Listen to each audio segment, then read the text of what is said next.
cansado de ir na nutricionista, mas de não conseguir de fato mudar a alimentação na prática, no dia a dia, na rotina, a longo prazo? Isso pode ser porque falta um elemento importante, as ciências comportamentais, para entender como tornar essas novas decisões hábitos, ou seja, decisões automáticas que seguem e se encaixam bem na sua vida. No episódio de hoje do Café Comportamental, a gente vai falar justamente sobre isso. Quais ferramentas que a gente pode usar para melhorar essas decisões alimentares, né? Torná-las mais fluidas e mais fáceis. Talvez esteja aí a grande chave.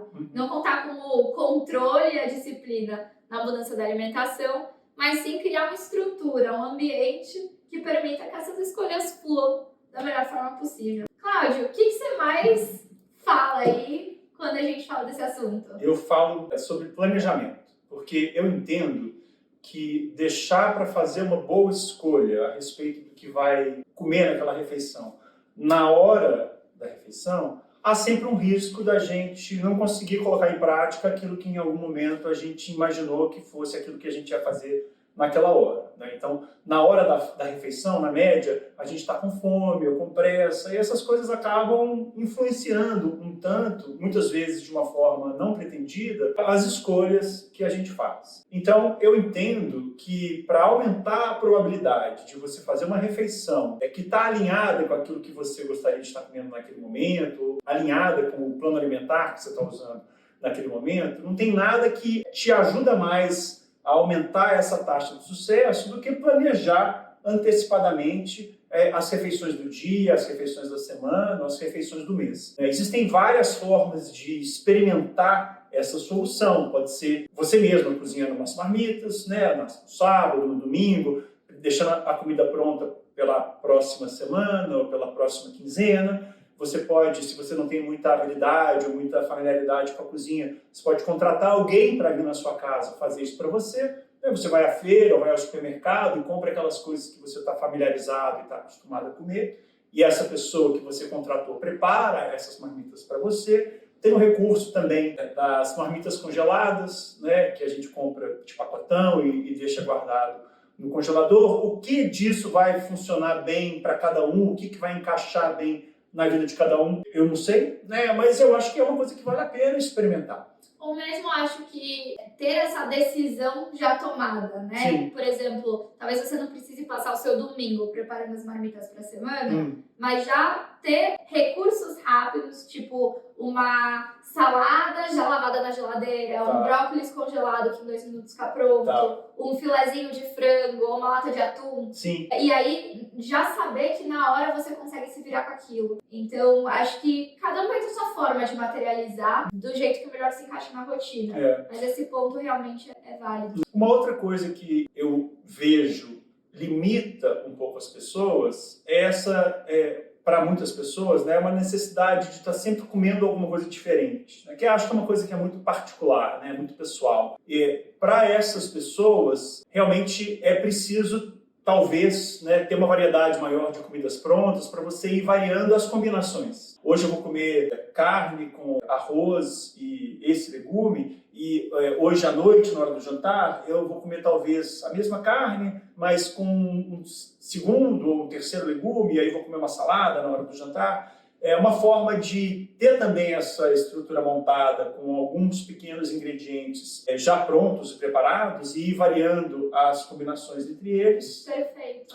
É quase como ter uma heurística decisória, uma regra de bolso. Eu tenho um legume, um tubérculo e uma proteína. E eu vou fazendo um mix and match, assim, né? Combinando quais são essas alternativas. Então, embora não tenha essa resposta já pré-definida, você tem a estrutura da decisão já tomada. Isso também facilita. Uma outra coisa que eu sei que pode ser uma barreira para algumas pessoas é a ideia de que se você tem carne, você tem legumes e você tem, por exemplo, uma raiz, você tem que produzir um escondidinho que vai demorar algumas horas para você preparar. Ao passo que se você der uma boa refogada, uma boa caprichada nessa carne moída, se você ali cozinhar essa mandioca bacana e você fizer uma outra coisa, assar, por exemplo, os seus legumes, cada qual isoladamente de uma forma assim, mais simples. Enquanto você está refogando a carne, a mandioca está sendo cozida pelo calor do fogão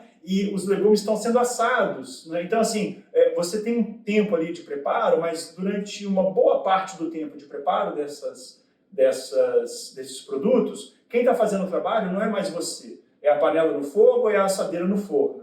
Então essa ideia de que a comida do dia a dia ela não tem que ser sofisticada, ela não precisa, ela pode, mas ela não precisa ser sofisticada. A carne moída, os legumes e a mandioca não precisam necessariamente virar um escondidinho de capa de revista. Ela pode ser, né, uma carne moída temperadinha, com uma mandioca cozida, uns legumes no forno. E, no final das contas, você produziu aquelas coisas, você consumiu aquelas coisas, aquilo te nutriu, não é isso? Aquilo foi uma alimentação balanceada, nutritiva e saudável para você, sem uma pretensa complexidade que muitas vezes é uma barreira. Você tocou num ponto importante, Cláudio, que é justamente a gente conseguir construir esse repertório de habilidades e competências.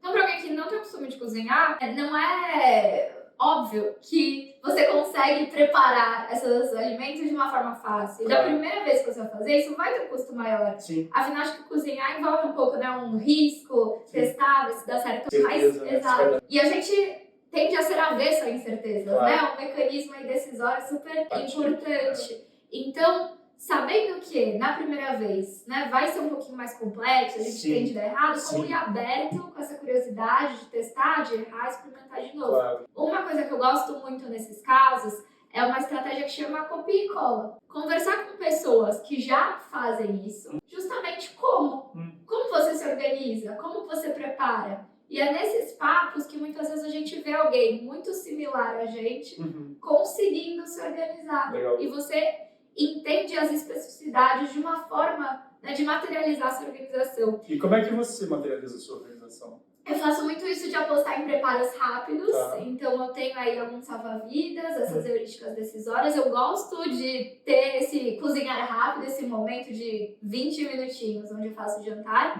mas eu também tenho plano salva-vidas. Tá. Então deixo no congelador algumas marmitas para os dias que eu tô mais exausta. E tem uma opção padrão do que é quando eu não quero pensar qual que vai ser o jantar, que é fácil de fazer. Legal. Tem uma coisa muito interessante que a gente faz nas consultas, que a pessoa vem e fala, não, beleza, a chave tá no planejamento e na organização, é isso que eu preciso fazer. Só que planejamento e organização, O que é isso? o que é isso? Né? São conceitos abstratos, Claro. que só falar eu preciso me planejar não leva a lugar nenhum. Resolve. Então, acho que a consulta comportamental ela serve muitas vezes como esse espaço da gente parar e de fato planejar. Então, tá, olhando para a semana, o que você vai preparar de jantar?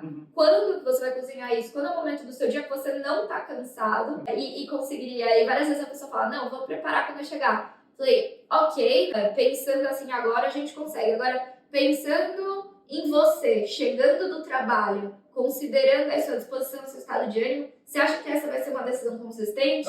E muitas vezes a pessoa muda, né? Não vai funcionar. Acho que então eu vou fazer no domingo ou na hora do almoço, que eu tenho mais tempo. Então é curioso a gente exercer uma empatia com nós mesmos, né? Se colocar no lugar Da do gente nosso mesmo no futuro. Exato. Lá em casa, a gente descobriu um jeito de organizar a rotina que é a seguinte. A gente tem a ajuda da Júlia. A Júlia vai lá em casa 2 vezes por semana. E de cada vez que ela vai lá em casa, ela prepara mais ou menos 1 quilo de proteína animal, cozinha ali 2 ou 3 xícaras de arroz e ela assa 7 ou 8 tipos diferentes de legumes. Tem um tempo ali grande que ela gasta no pré-preparo, mas depois que ela coloca o arroz para cozinhar e bota os legumes para assar, ela fica livre para fazer outras coisas que ela, porventura, vai fazer.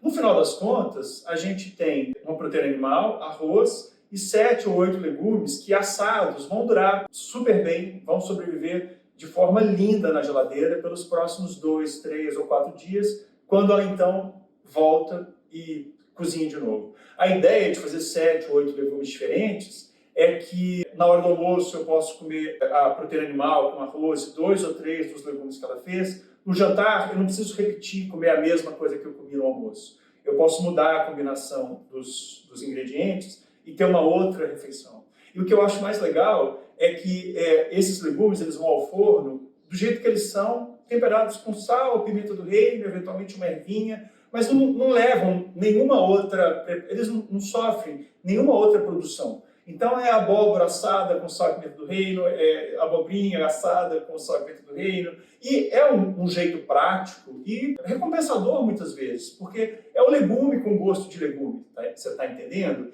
E muitas vezes eu acho que essa é uma forma da gente ir experimentando maneiras de comer comida de verdade, dependendo menos de ultraprocessados ou de coisas pré-prontas, que pode não ser exatamente familiar no primeiro momento, mas que algo em nós reconhece aquilo como sendo bacana. Quer seja porque é nutritivo, quer seja porque é natural, quer seja porque é comida de verdade, quer seja porque há um registro do passado, né, de ter comido aquelas coisas, e repetido uma vez, repetido duas vezes, repetido três vezes, a gente pode ir resgatando essa memória e tornando essas coisas familiares de novo. E, eventualmente, ficando menos dependente dessas outras coisas com as quais a gente está acostumado no dia a dia, de comer comida pronta, delivery, pedir isso, pedir aquilo outro. Uma coisa quando a gente analisa essa decisão é que é muito desleal a competição.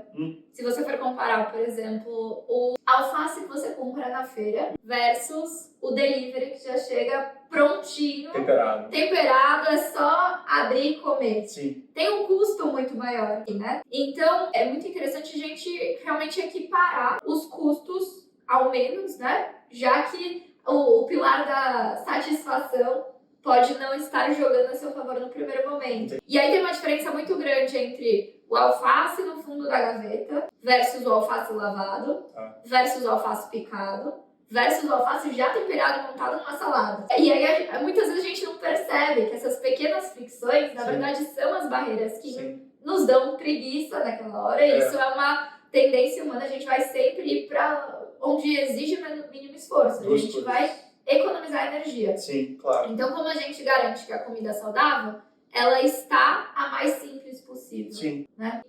Eu penso que super difícil você comer uma salada com alface se você não se planejou antecipadamente, por exemplo, não tem o alface já pronto em casa. Então, esse elemento do planejamento, eu acho ele super importante, porque se você não for à feira comprar os ingredientes que você vai planejar, ou que você planejou, que você vai usar durante a semana, fica difícil colocar em prática esse plano. Sabe uma coisa que eu percebi? Que muitas vezes eu estava disposta a pagar um valor super caro num delivery, porque você não pede um delivery por menos, sei lá, de 50, 60 reais aqui em São Paulo. Mas quando eu chegava para ir no supermercado, eu queria ficar economizando mixaria de R$2 em coisas que me trariam um prazer muito maior. Entendi. Tipo, eu adoro uma rúcula lavada. E a rúcula era R$3 mais caro que o alface. Entendi. Mas eu ia querer economizar lá. Só que chegava na hora de comer e eu acabava gastando muito mais para ter algo que me traria essa satisfação. Entendi. Porque supostamente, quando você estava no supermercado, você estava com a cabeça fria,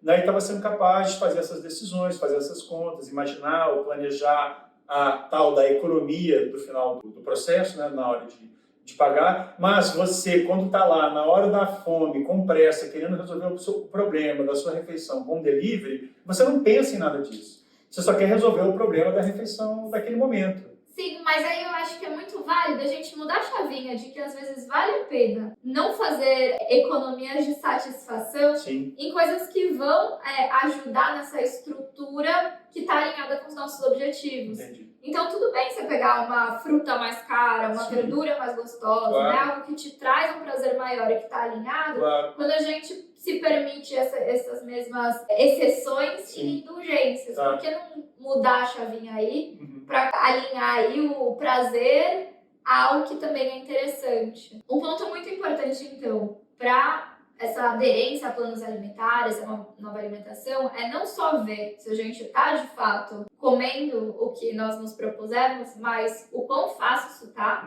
e o quão prazeroso isso está.